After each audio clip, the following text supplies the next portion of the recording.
tal? ¿Cómo le va? Iniciamos un nuevo programa de Hola Doctor. De pronto hay chicos que por ahí a los 2 años, eso hay que verlo, empiezan a tener actitudes que a los padres les llaman la atención. No le prestan mucho la atención precisamente y los padres por ahí piensan, bueno, ¿me estará escuchando? ¿No me estará escuchando? Es como que empiezan a notar que están como si fueran en su mundo. Y bueno, y hacen la consulta y cuando llegan al profesional demuestran que están dentro de lo que se denomina el trastorno del espectro del autismo. Normalmente uno dice autismo. Vamos a hablar de este tema que es muy interesante hoy. Está con nosotros el doctor Ramiro Fontao, que es neurólogo infantil, y el doctor Horacio Berardi, que es papá precisamente de un chico ya crecidito con esta afección. Ramiro, específicamente, ¿qué le podemos decir a la gente qué es este trastorno? Bueno, el trastorno del espectro del autismo es una condición, digamos, del neurodesarrollo, de la comunicación, principalmente con dificultades en la comunicación y en el lenguaje. Uh-huh. Siempre se intenta, digamos, un diagnóstico más temprano, tal vez antes de los 2 años ya empezar a ver marcadores. Tal vez es muy difícil dar un diagnóstico de un trastorno del espectro del autismo antes de los 2 años, pero por lo menos ver que algo está pasando, que hay poco contacto visual, que hay poca intención conjunta, poca imaginación para el juego, que no hay lenguaje no verbal, digamos, ¿no? Esto que nosotros nos comunicamos a pesar del lenguaje, nos miramos, entendemos miradas, por lo menos empezar a establecer de manera temprana que hay alguna dificultad y que uno tiene que brindar a esos chicos y a los papás y a los que estamos alrededor herramientas para que se puedan comunicar. Es decir, por ahí nosotros hablamos y el chico no nos presta atención, por ejemplo, es una de las claro, o uno le quiere, digamos, indicar algo por intermedio de la mirada, por intermedio de una señal, y es algo que no se establece verbalmente, sino que nosotros estamos haciendo todo el tiempo hipótesis de lo que le pasa a otro, uno reconoce caras, reconoce gestos y ya se va claro, y eso es lo que por ahí va fallando. En general el síntoma más temprano a veces es por la intención conjunta. Digamos, uno señala al otro lado de una habitación y con esa seña un chico ya después de entre los 10 meses y los 12 meses ya podría mirar sin necesidad del lenguaje o de una indicación verbal. Obviamente que eso no hace un diagnóstico, pero sí es una alarma que uno puede empezar a iniciar algún tipo de estimulación temprana en comunicación, digamos, para brindar herramientas al chico y a los que están alrededor, más que todo, principalmente de comunicación. Claro. Ahora te voy a preguntar cómo se llega al diagnóstico, pero te quiero preguntar, Horacio, ¿cómo fue el caso de tu hijo, Horacio? ¿Qué edad tiene tu hijo hoy? Hoy cumplió 26 años. Hoy precisamente cumplió 26 años. ¿Y cómo fue el caso de él? Es decir, de pronto, ¿qué es lo que notaron?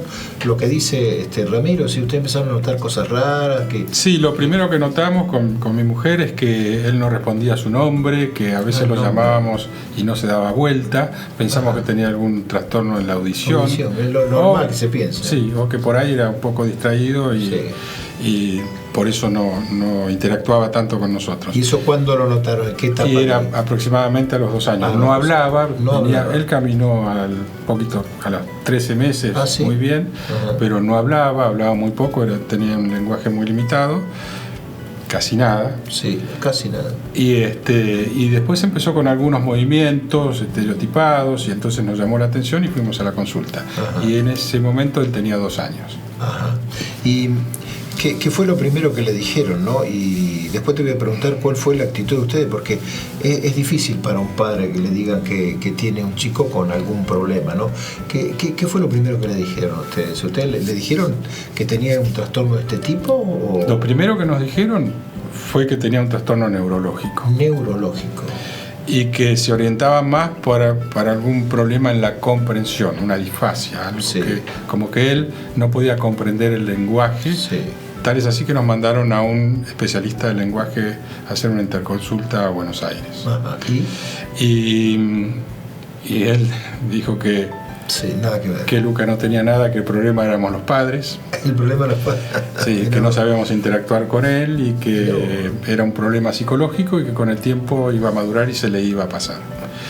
Fundamentalmente apuntando a la madre, con lo cual tuvimos que, hay que contener al chico y a la mamá. Contener a la mamá. Fue ¿Vos tenés un hijo más grande? Yo tengo un hijo más grande. Que no había tenido ningún tipo de problema y es 1 año y medio mayor que él. ¿Cómo puede ser que este no y este...? Y puede ser, digamos. Sí, pero, claro, sí. Pero la pregunta que se hace uno. Sí. ¿Y cómo siguieron ahí? Y seguimos dando vueltas y recién a los 4 años tuvimos el diagnóstico definitivo de que tenía un trastorno del espectro. O sea que entre los 2 y los 4 años ustedes ya estuvieron de alguna manera deambulando, viendo muchos profesionales. Y hasta que definitivamente uno le dijo, bueno, es esto. Sí. ¿Cómo se toma, no? Porque lo que yo decía recién, no es fácil para un papá que le digan, bueno, tenés un problema. Tampoco es tan grave, pero de pronto no tenés un problema de este tipo. ¿Cómo lo pudieron tomar? Y eso depende de cada uno y la actitud que tenga hacia las dificultades en la vida, ¿no? Claro. Lo que yo recuerdo que en esos 2 años mi experiencia personal decía, yo no quiero saber qué es lo que tiene mi hijo, yo lo que quiero es que me digan qué tengo que hacer para sacarlo adelante. Y la realidad que a los 4 años, cuando nos dijeron que él tenía un trastorno del espectro autista, fue un alivio. Alivio porque, claro, bueno, ya teníamos de dónde agarrarnos y empezar a investigar qué era lo que teníamos que hacer. Claro. Yo siempre pensé que la palabra, el diagnóstico no me iba a ayudar en nada y ahí me di cuenta que estaba equivocado. Enseguida me vas a comentar qué es lo que hicieron después. Ramiro, ¿cómo se puede llegar hasta al diagnóstico? Es decir, si bien hay distintas causales o dudas y demás, ¿cómo se llega a establecer para decir, bueno, este chico tiene el trastorno del espectro del autismo? Y en realidad los criterios diagnósticos y hasta el término, digamos, trastorno del espectro del autismo, fue cambiando a lo largo, digamos, de las primeras descripciones de Kanner y Asperger, digamos, fue cambiando los criterios diagnósticos. Hay criterios que se aunan en un solo criterio, en la última clasificación. Hay otros, previamente eran principalmente 3 las bases diagnósticas. Hay una lista, digamos, diagnóstica de sintomatología, que lógicamente un solo síntoma, no sé, como decíamos, el diagnóstico, y después hay pruebas, digamos, ¿no? Pruebas que a veces son necesarias y a veces no son necesarias. En realidad no hay un marcador biológico, tipo, no sé, un estudio electroencefalográfico, de laboratorio, metabólico. No es tan físico, claro, la prueba. Lógicamente hay enfermedades genéticas o a veces trastornos del desarrollo del sistema nervioso que conllevan, digamos, en sí, conductas del autismo, pero bueno, está dentro, digamos, de todo más síntomas que tenga una enfermedad en particular, ¿no? Claro. El diagnóstico así idiopático de un chico que no tiene otra enfermedad genética o metabólica o del neurodesarrollo, en general son una lista de síntomas que un poco se van desarrollando en el tiempo, porque, o sea, el diagnóstico o la sospecha es un chico muy chiquito en el cual el cerebro está desarrollándose, por lo cual los síntomas que yo veo hoy puede ser que maduren en un tiempo posterior y que vayan cambiando las necesidades, como cualquier chico tiene diferentes necesidades a lo largo de las diferentes etapas, ¿no? Por lo cual tampoco el diagnóstico es uno solo, porque es, como dice el nombre, se intenta ahora hablar de un espectro, por lo cual en ese espectro cada chico tendrá su perfil, sus dificultades, sus fortalezas, y uno irá tratando o dando terapias de acuerdo a las necesidades de cada chico.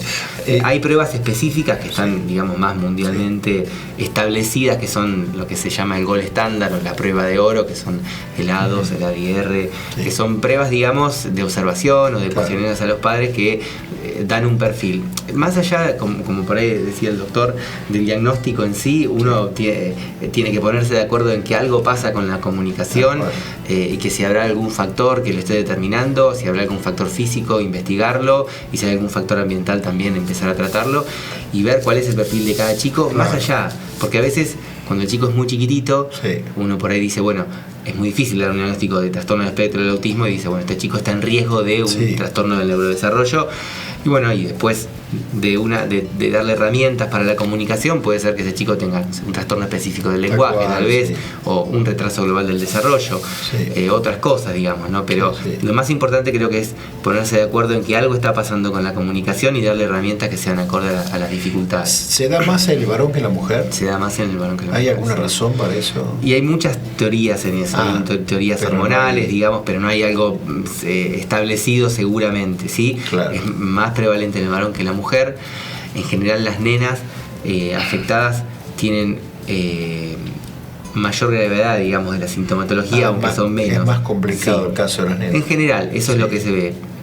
hay diferentes teorías y diferentes explicaciones, como la cuestión hormonal, diferente en el hombre y en la mujer, pero bueno, estadísticamente sí es más frecuente en el varón. Claro.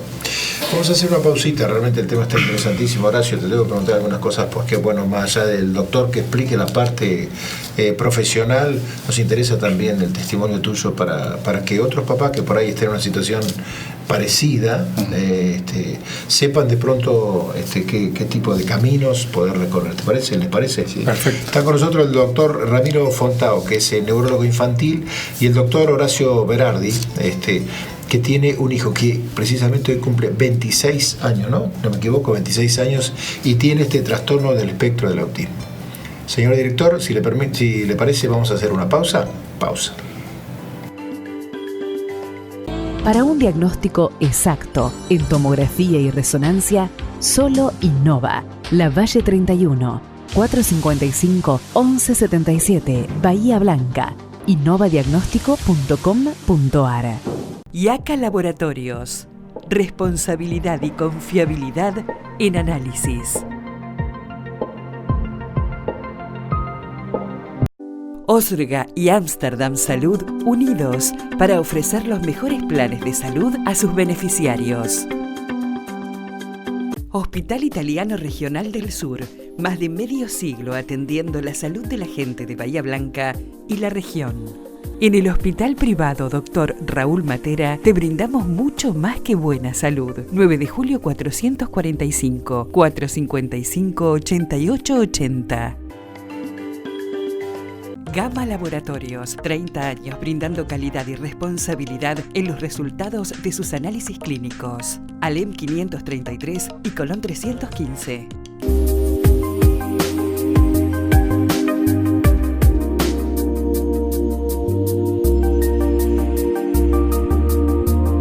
IMAR, Imagenología Mamaria Digital. Avenida Alem 180. Turnos al 0291-453-2677. Es muy importante que cuando utilizamos las veredas también pensemos en las personas con discapacidad y movilidad reducida. En Bahía, pensamos en el otro. Comenzá a pensar en tus próximas vacaciones. Techera Turismo tiene tu destino. Elegilo y viví la mejor experiencia del verano. Búscanos en las redes sociales como Techera Turismo. Segunda parte de Hola Doctor, estamos tratando un tema interesantísimo, el trastorno del espectro del autismo. Generalmente la gente dice autismo, ¿no? Le vamos a preguntar al doctor Horacio Berardi. Horacio, bueno, en algún momento te dijeron, bueno, tu hijo, que hoy tiene 26, tiene este trastorno. ¿Cómo fue el proceso posterior, ¿no? Es decir, ¿qué es lo que pudieron hacer para de alguna manera empezar a manejarse con tu hijo? ¿Cómo se llama? Luca. Con Lucas. Lucas sin ese. Luca. Ah, mira, ¿cómo se fueron manejando después? Y bueno, siempre lo que desde un primer momento supimos, inclusive antes de llegar al diagnóstico definitivo, era que algo grave pasaba y que habían otras personas que tenían hijos en la misma condición y que nos teníamos que empezar a juntar para poder darle el mejor tratamiento posible, para intercambiar las experiencias entre unos y otros, y siempre el objetivo fue que lleguen al tope de las posibilidades que tenían cada uno de nuestros hijos. Claro. Algunos pueden llegar a tener un trabajo e ir a la universidad, y hay otros que ni siquiera van a adquirir el lenguaje, pero sí van a tener en el transcurso de la vida muchos progresos, porque siempre progresan, y tratar de hacerlo en el menor tiempo posible y con el mayor estímulo posible. Suele decirse que son muy inteligentes. Y depende de lo que uno llame inteligencia, pero en realidad a veces tienen habilidades especiales, que esas habilidades especiales a lo mejor no van a servir para mucho, pero se destacan del resto de la media. Qué sé yo, no sé si se recuerdan la película Rain Man, que en un momento se cae una caja de fósforos y el que hace de autista dice son 237 fósforos con una sola vista.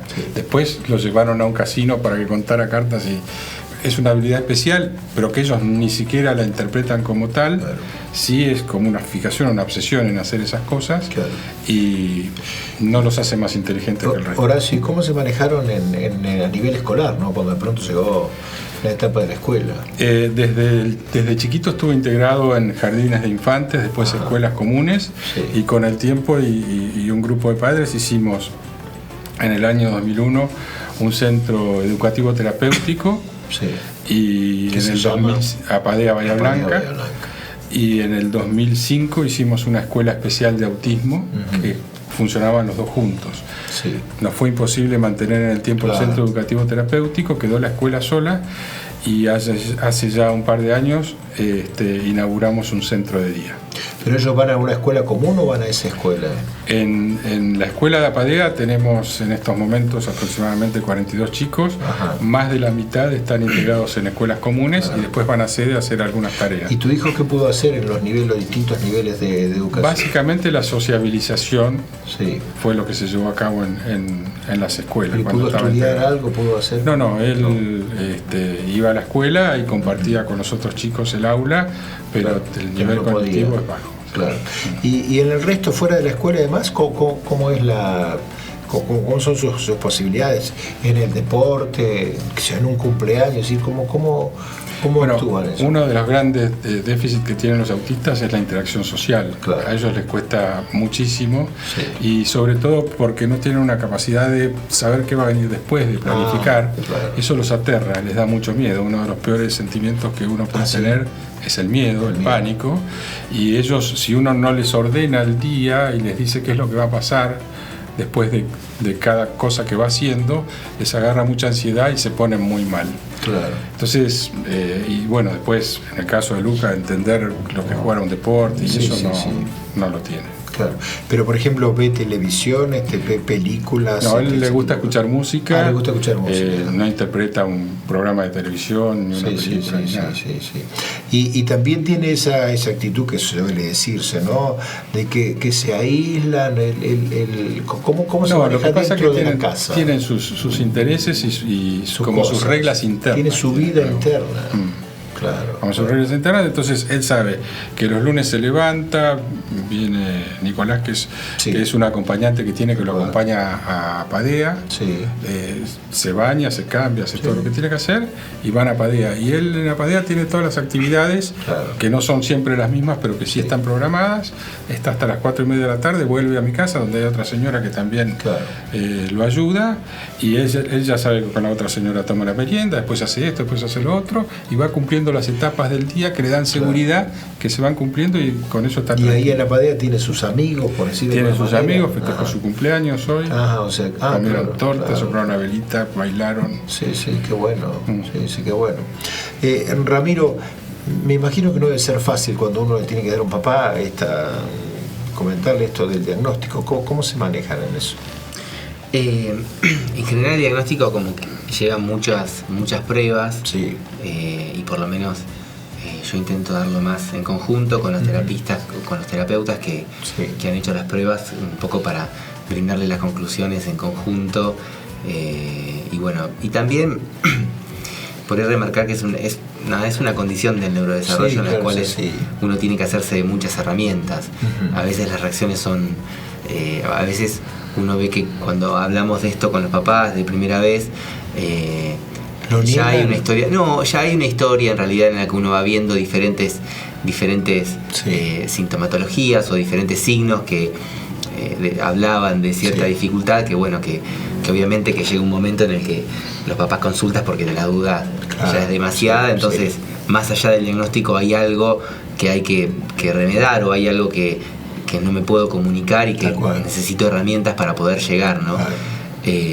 A veces es, obviamente, siempre hay gente que requiere hacer otra consulta o otras consultas.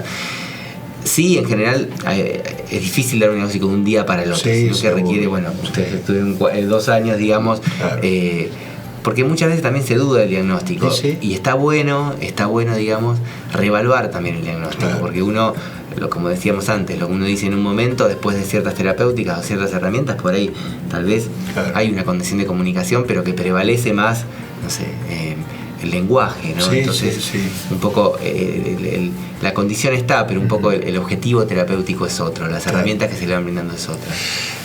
Normalmente se dan casos aislados, aparece un chico con este trastorno y Y el hermano por ahí no tiene este problema, como el caso de Horacio. Claro, o eso es lo más común. Es lo más común. Ahí No puede haber hermanos que claro, sean... uno sabe que hay un riesgo, digamos, aumentado Claro. de un hermano, de un chico con autismo, o hablamos en general de trastornos del neurodesarrollo. Sí, tal cual. Uno tiene un chico con trastorno del neurodesarrollo, uno sabe que hay un riesgo aumentado de tener un hermano con un trastorno. Aunque a veces lo genético, digamos, se buscan marcadores, pero también es difícil interpretarlo, porque ahora se está estudiando mucho, los genetistas están estudiando mucho esto, y ciertos genes que son candidatos para, a veces no es un solo gen, sino que son varios genes varios, claro.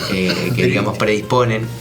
¿Y puede haber habido algún antecedente de la familia que caiga en esto, o algún problema o algún trastorno que ha tenido alguien de la familia para que se desemboque en esto? ¿O? No, en general uno tiende a pensar que nadie sabe en sí la posta, ¿no? Claro, la posta de la causa, como no sé, como tener una neumonía, sacar una radiografía y está la neumonía y uno la ve. Sino que uno piensa que hay muchos factores, digamos, los factores genéticos, factores ambientales que no son medibles, que llevan, digamos, a factores de comunicación y culturales, porque también es un poco los diagnósticos y se establecen ciertos criterios diagnósticos de forma cultural, porque son los criterios establecidos para una determinada sociedad, ¿no? Entonces uno a veces ve que los papás tienen algún tipo de, no tal vez un diagnóstico, pero sí cierta sintomatología o cierta conducta que es neurodiversa, que no es la conducta más común, y que bueno, uno de los hijos tiene un trastorno de neurodesarrollo. A veces hay hermanos que tienen el mismo, porque hay mayor, digamos, prevalencia en hermanos de tenerlo. Hay enfermedades genéticas que son neurológicas, que son multiorgánicas, que también los chicos tienen autismo. Por eso es como que a veces las causas, digamos, no hay un marcador, siempre hay que estudiar de acuerdo a lo que uno ve sintomatológicamente. Si uno ve, no sé, algún rasgo físico, o no sé, alteraciones del perímetro cefálico, o bueno, de repente convulsiones, que uno sabe que los chicos con el trastorno del espectro del autismo tienen más prevalencia de convulsiones o de epilepsia que el resto de la población. Yo le quiero preguntar, Horacio, ¿y la sociedad cómo se maneja frente a un chico que pronto tiene este trastorno? ¿Sí? ¿Cómo es la reacción de la sociedad? A mí me parece que cada vez mejor, que cada vez la gente se adapta más, y lo podemos corroborar porque nosotros digo yo como padre fundador de APADEA, pero en realidad los profesionales que conducen APADEA hacen cada vez más actividades de la vida diaria, sacando a los chicos a llevarlos a eventos o a comer afuera o al shopping o a los supermercados, etcétera, etcétera, y en general no hay inconvenientes con eso. Igual siempre llama la atención, ¿no? Sobre todo cuando son chiquitos y con algunas conductas raras. Y la recomendación es que el papá que se integre y que concurra a APADEA para manejarse de otra manera, ¿no? Sí. Nosotros, APADEA ha cumplido muchas funciones. En el transcurso de todos estos años, primero se ha capacitado muchos profesionales en la APADEA, sobre todo terapistas ocupacionales, fonoaudiólogas, psicólogos, etcétera, etcétera.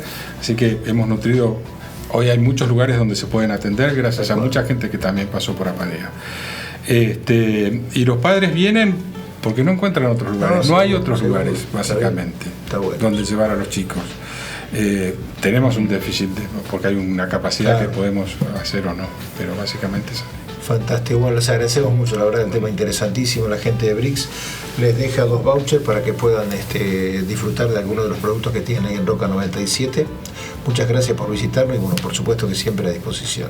Muchas gracias. Muchas gracias. Estuvimos hablando con el doctor Horacio Berardi, que es papá de un chico que tiene trastorno de espectro del autismo, y con el doctor Ramiro Fontao, que es neurólogo infantil, acerca de este trastorno, que lo tienen ciertos chicos, pero como bien decían recién, lo importante es que usted nota algo raro en el niño, por ahí no se comunica, no le presta atención, hágalo consulta. Después va a poder llevar una vida lo más tranquila y normal posible. Este programa usted lo puede ver en el Facebook en Hola-Doctor. Nosotros nos vamos a reencontrar la semana que viene. Muchas gracias y hasta entonces.